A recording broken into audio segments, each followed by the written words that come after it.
₹200ಗಾಗಿ ಮಂಗಳಮುಖಿಯ murder ಮಾಡಲಾಗಿದೆ. ಮೆಜೆಸ್ಟಿಕ್ನ BMTC ನಿಲ್ದಾಣದಲ್ಲಾಗಿರೋ ಭೀಕರ ಕೃತ್ಯ ಇದು.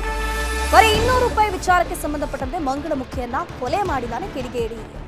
ಘಟನೆ ನಡೆದಿರೋದು ಮೆಜೆಸ್ಟಿಕ್ನ ಬಿಎಂಟಿಸಿ ನಿಲ್ದಾಣದಲ್ಲೇ. ಜನಜಂಗುಳಿರುವಂತಹ ಜಾಗ ಇದು. ಹಣ ಕೊಡುವಂತ ಕೇಳಿರ್ತಾನೆ. ಹಣ ಕೊಡದಿದ್ದಕ್ಕೆ ದೇವಿ ಅನ್ನೋರ ಹತ್ಯೆಯಾಗಿದೆ. ರಾಮಮೂರ್ತಿ ನಗರದ ಗೌತಮ್ನಿಂದ ಕೊಲೆಯಾಗಿರೋದು. ರಾತ್ರಿ ಹೊತ್ತಲ್ಲಿ ರಾಬರಿಗೆ ಈ ಆರೋಪಿ ಇಳಿತಿರ್ತಾರೆ. ಡ್ರ್ಯಾಗರ್ ಏರಿತದಿಂದ ಸ್ಥಳದಲ್ಲೇ ದೇವಿ ಸಾವನ್ನಪ್ಪಿದ್ದಾರೆ. ಸದ್ಯ ಕೊಲೆ ಮಾಡಿ ಎಸ್ಕೇಪ್ ಆಗಿದ್ದಾನೆ ಆರೋಪಿ ಗೌತಮ್. ಆತನ ಬಂಧನ ಕೂಡ ಆಗಿದೆ. ಉಪ್ಪಾರಪೇಟೆ ಪೊಲೀಸರು ಆರೋಪಿಯನ್ನ ಬಂಧಿಸಿರೋದು. ಸ್ಕ್ರೀನ್ ನೋಡ್ತಾ ಇದ್ರಲ್ಲ, ಇದೇ ಆರೋಪಿ ಗೌತಮ್. ಆಕೆ ದೇವಿ ಅಂತ ಮಂಗಳಮುಖಿ ಆಗಿರ್ತಾರೆ. ಆಕೆಯ ಬಳಿ ಹೋಗಿ ಈತ ದುಡ್ಡು ಕೇಳಿರ್ತಾನೆ. ಗೌತಮ್ ₹200 ದುಡ್ಡು ಕೊಡು ಅಂತ ಹೇಳ್ಕೊಂಡು, ಆವಾಗ ಅವರು ಕೊಡಲ್ಲ ಅಂತ ಹೇಳಿರ್ತಾರೆ. ಆ ಸಂದರ್ಭದಲ್ಲಿ ಮಾತಿಗೆ ಮಾತು ಬೆಳೆದು ಆತನ ಕೈಯಲ್ಲಿ ಡ್ರ್ಯಾಗರ್ ಇರುತ್ತೆ. ಅದರಿಂದ ಆಕೆಗೆ ಇರಿದು ಆಕೆಯನ್ನ ಬರ್ಬರುವಾಗ ಕೊಲೆ ಮಾಡಲಾಗಿದೆ.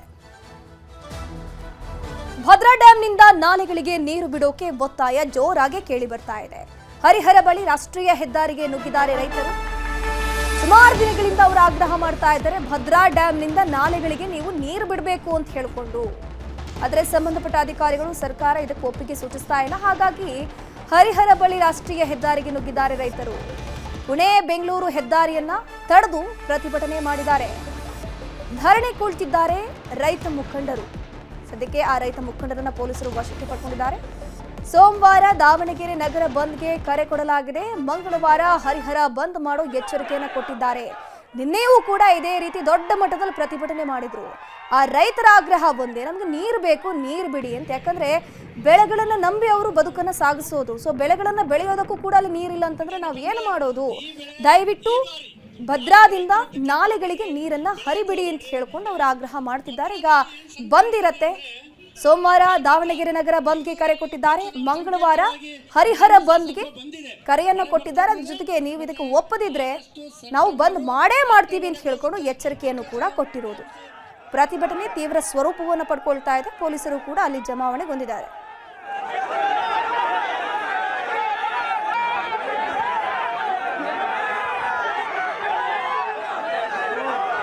ನೂರ 75 ಅಡಿ ನೀರಿದ್ದಾಗಲೂ ನೀರು ಕೊಡದೇ ಇರ್ತಕ್ಕಂಥ ಈ ಒಂದು ಭ್ರಷ್ಟ ಕಾಂಗ್ರೆಸ್ ಸರ್ಕಾರ ವಿರುದ್ಧ ಇವತ್ತು ದೊಡ್ಡದೊಂದಾಗಿರ್ತಕ್ಕಂಥ ಚಳವಳಿ ಮಾಡಿದ್ದೀವಿ. ಇದು ಸಾಂಕೇತಿಕ ಚಳವಳಿ. ಇದು ಸಾಂಕೇತಿಕ ಚಳವಳಿ. ಮುಂದೆ ಇನ್ನೂ ಬಹಳ ದೊಡ್ಡ ಮಟ್ಟದ ಚಳವಳಿನೂ ಕೂಡ ನಾವು ಮಾಡ್ತೀವಿ. ಈ ಸರ್ಕಾರ ರೈತರನ್ನ ವಿರೋಧ ಕಟ್ಕೊಂಡ್ರೆ ಈ ಸರ್ಕಾರ ಮನೆಗೆ ಹೋಗೋ ತನಕಲ್ಲೂ ಕೂಡ ನಾವು ಬಿಡೋದಿಲ್ಲ. ದಾವಣಗೆರೆ ಸೋಮವಾರ ಬಂದ್ ಮಾಡ್ತೀವಿ, ಮಂಗಳವಾರ ಹರಿಹರನ ಬಂದ್ ಮಾಡ್ತೀವಿ. ಯಾವುದೇ ಕಾರಣಕ್ಕೂ ನೀರು ಸಿಗೋವರೆಗೂ ಕೂಡ ನಮ್ಮ ಹೋರಾಟನ ನಾವು ಬಿಡೋದಿಲ್ಲ. ನಮ್ಮ ಹೋರಾಟ ಮುಂದುವರಿತದೆ. ನಾವು ಹೋರಾಡ್ತೇವೆ. ಇವರು ನಮ್ಮನ್ನ ರೈತರ ಹತ್ತಿಕ್ಕ ಕೆಲಸ ಮಾಡ್ತದೆ ಈ ಸರ್ಕಾರ. ನಾವು ಯಾವುದೇ ಕಾರಣಕ್ಕೂ ಜಗ್ಗಲ್ಲ ಬಗ್ಗಲ್ಲ. ನಮ್ಮ ಹೋರಾಟ ಮಾಡೇ ಮಾಡ್ತೀವಿ, ಬಿಡೋದಿಲ್ಲ. ನಿಲ್ಸೋದಿಲ್ಲ. ನೀರು ಕೊಡೋವರೆಗೆ ನಮ್ಮ ಹೋರಾಟ ಇದ್ದೇ ಇರ್ತದೆ. ಸರ್ಕಾರ ಸಾಲ. ಇದ್ರ ಬಗ್ಗೆ ಹೆಚ್ಚಿನ ಮಾಹಿತಿ ನೀಡ್ತಾ ಹೋಗ್ತಾರೆ ನಮ್ಮ ಪ್ರತಿನಿಧಿ ಸಂಜಯ್. ದೂರವಾಣಿ ಸಂಪರ್ಕದಲ್ಲಿ ಜಾಯಿನ್ ಆಗಿದ್ದಾರೆ. ಸಂಜಯ್, ಈಗ ನೀರಿಗಾಗಿ ಹಾಹಾಕಾರ, ನೀರಿಗಾಗಿ ಪ್ರತಿಭಟನೆ ನಡೀತಾ ಇದೆ. ಸದ್ಯದ ಅಲ್ಲಿನ ಪರಿಸ್ಥಿತಿ ಯಾವ ರೀತಿ ಇದೆ? ಧನುಶ್ರೀ, ಏನು ಕಳೆದ ಒಂದು ತಿಂಗಳಿಂದ ಕೂಡ ಏನು ಭದ್ರಾ ಬಲದಂಡೆ ಕಾಲುವೆಗೆ ನೀರು ಹರಿಸಬೇಕು ಭದ್ರದಿಂದ ಅಂತ ಹೇಳಿ ರೈತರು ಸಾಕಷ್ಟು ಹೋರಾಟವನ್ನ ಮಾಡಿದ್ರು. ಆದ್ರೆ ಇವತ್ತು ಏನು ಈಗಾಗಲೇ ಮೊನ್ನೆ ಒಂದು ಮೀಟಿಂಗ್ ಕೂಡ ಆಗಿತ್ತು. ಆದ್ರೆ ಅದು ಮೀಟಿಂಗ್ ಅಲ್ಲಿ ನೀರು ಬಿಡದೇ ಇರೋ ಕಾರಣ ಇವತ್ತು ಏನು ರೈತ ಒಕ್ಕೂಟದಿಂದ ಎಲ್ಲ ರೈತರು ಕೂಡ ಇವತ್ತು ಭಾಗವಹಿಸಿ ಪ್ರತಿಭಟನೆಯಲ್ಲಿ ರಾಷ್ಟ್ರೀಯ ಹೆದ್ದಾರಿ 48 ಬಂದ್ ಮಾಡುವ ಮೂಲಕ ಒಂದು ಹೋರಾಟವನ್ನ ನಡೆಸಿದ್ದಾರೆ. ಏನು ಇನ್ನು ಇವತ್ತು ಇಲ್ಲ ನಾಳೆ ಒಳಗಡೆ ಕಾಲುವೆಗೆ ನೀರು ಹರಿದೇ ಇದ್ರೆ ಮತ್ತೆ ಉಗ್ರವಾದ ಹೋರಾಟಕ್ಕೆ ನಾವು ಇಳಿತೀವಿ. ಏನೋ ಹರಿಹರ, ದಾವಣಗೆರೆ ಇರ್ಬೋದು, ಈ ಭಾಗ ಎಲ್ಲಾ ನಗರಗಳನ್ನ ಬಂದ್ ಮಾಡುವಂತ ಕೆಲಸವನ್ನ ಮಾಡ್ತೀವಿ ಅಂತ ಹೇಳಿ ಈಗ ರೈತರು ಹೇಳಿರುವಂತದ್ದು. ಸದ್ಯಕ್ಕೆ ಈಗ ಅಲ್ಲಿ ಏನು ಪ್ರತಿಭಟನೆಯಲ್ಲಿ ನಿರತರಾಗಿದ್ದಂತಹ ಒಂದು 200ಕ್ಕೂ ಅಧಿಕ ಜನರನ್ನ ಈಗಾಗಲೇ ಪೊಲೀಸರು ಬಂಧನವನ್ನು ಮಾಡ್ಕೊಂಡು ಏನೋ ಅವ್ರನ್ನ ಕರ್ಕೊಂಡು ಹೋಗಿರುವಂತದ್ದು. ಈಗ ಸದ್ಯಕ್ಕೆ ಅವರೆಲ್ಲರೂ ಕೂಡ DAR ಗ್ರೌಂಡ್ ನಲ್ಲಿ ಬಂಧನ ಮಾಡಿ ಇಟ್ಟಿರುವಂತದ್ದು. ಸದ್ಯಕ್ಕೆ ಮುಂದಿನ ದಿನಗಳಲ್ಲಿ ಹೋರಾಟ ಇನ್ನು ಇದಕ್ಕೂ ಉಗ್ರವಾಗಿ ಇರುತ್ತೆ ಅಂತ ಹೇಳಿ ಈಗಾಗಲೇ ರೈತ ಮುಖಂಡರು ಕೂಡ ಎಚ್ಚರಿಕೆಯನ್ನು ನೀಡಿರುವಂತದ್ದು. ಧನುಶ್ರೀ, ಥ್ಯಾಂಕ್ ಯು ಸಂಜಯ್ ತಮ್ಮೆಲ್ಲ ಮಾಹಿತಿಗಾಗಿ. ಸಚಿವ ನಾಗೇಂದ್ರ ರಾಜೀನಾಮೆಗೆ ಒತ್ತಡದ ಬೆನ್ನಲ್ಲೇ ಬೆಳಗಾವಿಯಲ್ಲಿ ಬಿಜೆಪಿಗರು ಹೋರಾಟವನ್ನು ಮಾಡ್ತಾ ಇದ್ದಾರೆ. ಸುಮಾರು ದಿನಗಳಿಂದ ಈ ಭಾಗದಲ್ಲಿ ಹೋರಾಟ ಜೋರಾಗಿ ನಡೀತಾ ಇದೆ. ಆಗ್ರಹ ಒಂದೇ, ಸಚಿವ ನಾಗೇಂದ್ರ ರಾಜೀನಾಮೆಯನ್ನ ಕೊಡಬೇಕು ಅಂತ ಹೇಳ್ಕೊಂಡು ಬಿಜೆಪಿ ಹೋರಾಟದ ಬೆನ್ನಲ್ಲೇ ರಸ್ತೆಯಲ್ಲಿ ಬೆಂಕಿ ಹಚ್ಚಿ ಪ್ರತಿಭಟನೆ ಮಾಡ್ತಾ ಇದ್ದಾರೆ. ಎಲ್ಲರ ಆಗ್ರಹ ಒಂದೇ, ಭ್ರಷ್ಟಾಚಾರದ ಆರೋಪವನ್ನು ಹೊತ್ತಿರುವಂತಹ ನಾಗೇಂದ್ರ ಅವರು ರಾಜೀನಾಮೆಯನ್ನ ಕೊಡಬೇಕು. ಖುದ್ದು ಆ ರಾಜೀನಾಮೆಯನ್ನ ಸಿಎಂ ಡಿ.ಕೆ. ಶಿವಕುಮಾರ್ ಅವರೇ ಘೋಷಣೆ ಮಾಡಬೇಕು ಅಂತ ಹೇಳ್ಕೊಂಡು ಮೊನ್ನೆ ಸದನದಲ್ಲೂ ಕೂಡ ಆಗ್ರಹ ಆಯಿತು, ಪ್ರತಿಭಟನೆ ಆಯಿತು. ಈಗ ಜಿಲ್ಲೆಗಳಲ್ಲೂ ಕೂಡ ಪ್ರತಿಭಟನೆ ಆಗ್ತಾ ಇದೆ. ಆಗ್ರಹ ಒಂದೇ, ಬಿ ನಾಗೇಂದ್ರ ರಾಜೀನಾಮೆ ಆಗಬೇಕು. ಭ್ರಷ್ಟಾಚಾರದ ಆರೋಪ ಹೊತ್ತಿದ್ದಾರೆ, ಇನ್ನೂ ಕೂಡ ಅದರಿಂದ ಕ್ಲೀನ್ ಚಿಟ್ ಸಿಕ್ಕಿಲ್ಲ.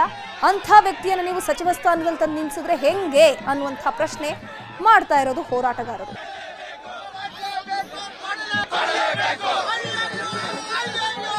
ಕರ್ನಾಟಕದಲ್ಲಿ ಇರುವಂತ ಕಾಂಗ್ರೆಸ್ ಸರ್ಕಾರ ಹೆಸರು ಬದಲಾವಣೆ ಮಾಡಬೇಕು. ಬತ್ಲೆ ಸರ್ಕಾರ ಅಂತ ಹೆಸರು ಇಡಬೇಕು. ಬತ್ಲೆ ನಿತ್ತಿನವ್ರಿಗೆ ನಾಚಿಕೆ ಇರೋದಿಲ್ಲ. ಹಾಗೆ ನಾಚಿಕೆ ಇಲ್ಲದೆ ಸರ್ಕಾರ ಯಾವ್ದಿದ್ರ ಅದ ಡಿ.ಕೆ. ಶಿವಕುಮಾರ್ ಅವ್ರದ ಕಾಂಗ್ರೆಸ್ ಸರ್ಕಾರ. ಯಾಕಂದ್ರೆ 187 ಕೋಟಿ ಹಣದ ಹಗರಣಾಗಿಂದ ಸಿದ್ದರಾಮಯ್ಯ ಅವರು ಒಪ್ಕೊಂಡ ಅವರಿಗೆ ಮಂತ್ರಿಮಂಡಲದಿಂದ ವಜಾ ಮಾಡ್ತಾರೆ.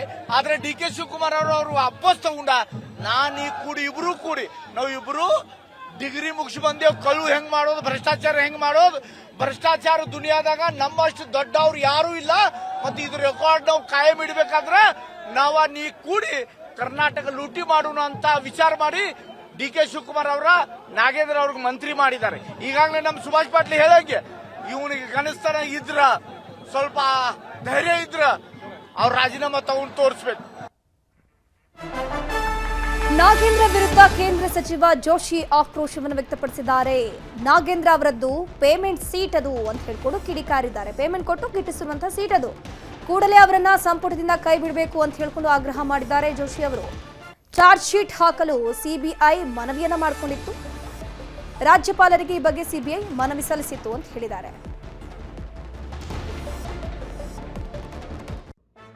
ಅವರು ಈ ಮೊದಲನೇ ಅದು ಈಗ ಹೊರಗಡೆ ಬಂದಿದೆ, ಅವ್ರ ಮಂತ್ರಿ ಆಗೋಕ್ಕಿಂತ ಮೊದಲನೇ ರಾಜ್ಯಪಾಲರಿಗೆ ಅವ್ರು ಚಾರ್ಜ್ ಶೀಟ್ ಫೈಲ್ ಮಾಡ್ಲಿಕ್ಕೆ ಅನುಮತಿ ಕೇಳ್ಯಾರ. ಅಂದ್ರೆ ಯಾವ ಮಟ್ಟಕ್ಕೆ ಕಾಂಗ್ರೆಸ್ ಪಾರ್ಟಿ ಹೋಗ್ತಾ ಇದೆ ಅಂತ. ಹಾಗಾಗಿ ಇದು ಪೇಮೆಂಟ್ ಸೀಟು ಅನ್ನುವಂಥ ಆರೋಪವನ್ನು ಸಹಿತ ಸನ್ಮಾನ್ಯ ಅಶೋಕ್ ಅವರು ಮಾಡಿದ್ದಾರೆ.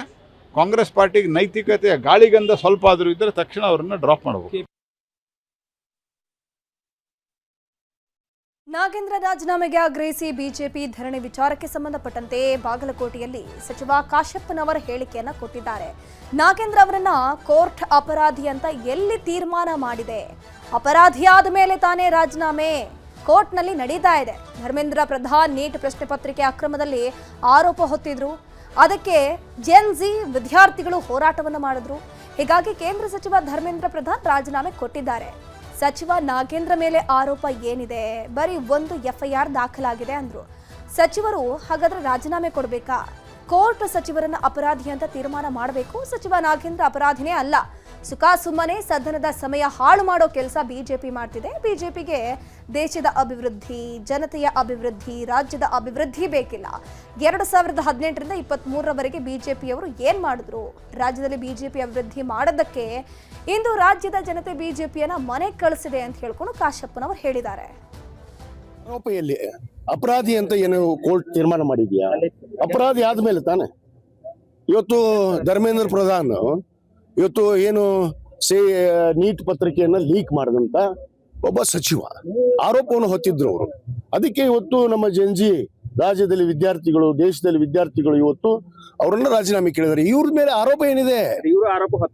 ಕೇಳ್ರಿ, ಕೇವಲ ಒಂದು FIR ಆದ ತಕ್ಷಣ ಆರೋಪ ರುಜು ಆಗಿಲ್ಲ. ಕೋರ್ಟು ಅಪರಾಧಿ ಅಂತ ತೀರ್ಮಾನ ಮಾಡಬೇಕು. ಅಪರಾಧಿನೇ ಅಲ್ಲ ಅವರು.